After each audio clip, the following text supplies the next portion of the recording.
Terms are altered. Un soir, so far. But just how far is the whole problem, and through would seem, in spite of Mr. Bradley's somewhat undecided utterances, to be the full Bradleyan answer. The whole, which he here treats as primary and determinative of each part's manner of contributing, simply must, when it alters, alter in its entirety. There must be a total conflux of its parts, each into and through each other.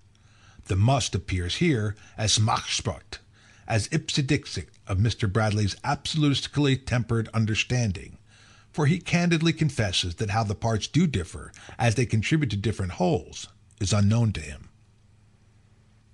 Although I have every wish to comprehend the authority by which Mr. Bradley's understanding speaks, his words leave me wholly unconverted.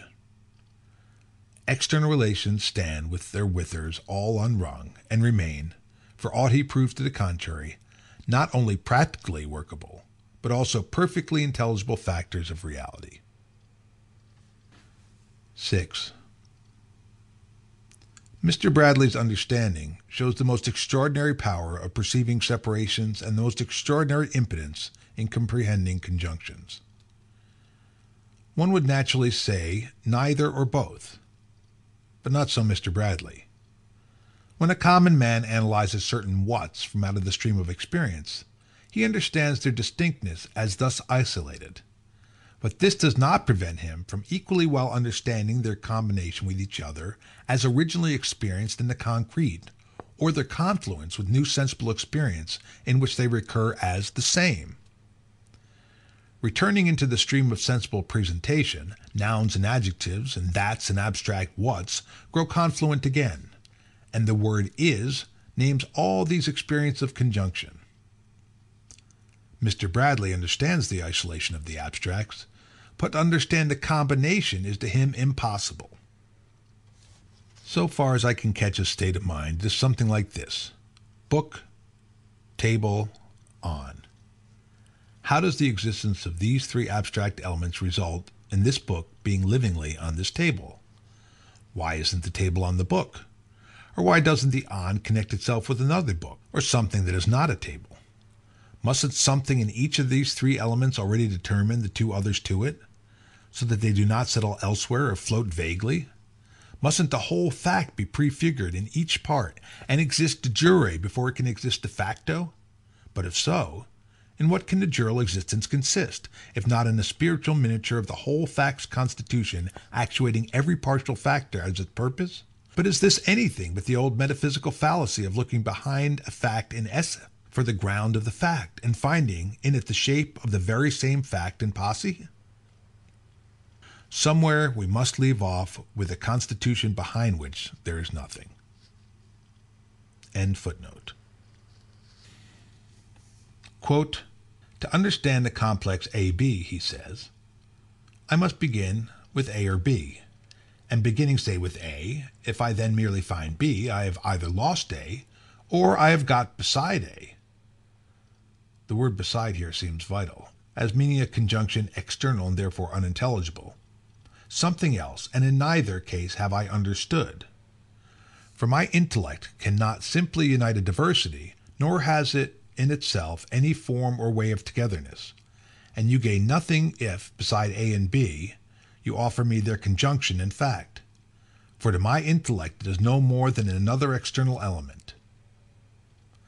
And facts, once for all, are for my intellect not true unless they satisfy it.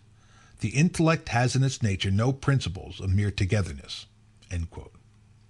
Of course, Mr. Bradley has a right to define intellect as the power by which we perceive separations, but not unions, provided he give due notice to the reader.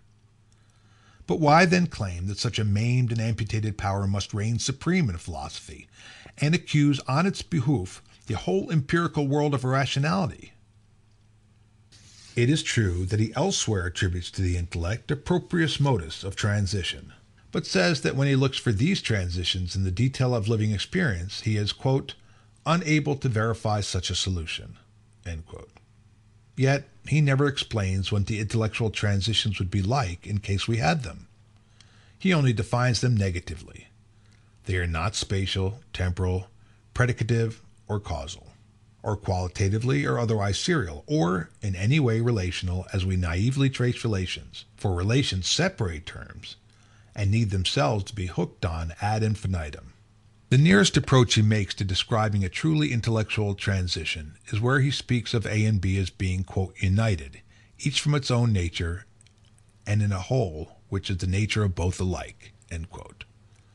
But this, which, pays Mr. Bradley, seems exquisitely analogous to taking a congeries in the lump, if not the swamping, suggests nothing but that conflux which pure experience so abundantly offers, as when space, white, and sweet are confluent in a lump of sugar, or kinesthetic, dermal, and optical sensations confluent in my hand.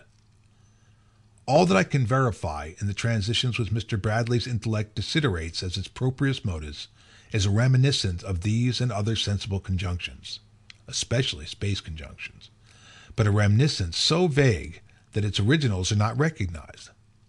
Bradley, in short, repeats the fable of the dog, the bone, and its image in the water. With a world of particulars given in loveliest union, in conjunction definitely various and variously definite, the how of which you understand as soon as you see the fact of them, for there is no how except the constitution of the fact is given.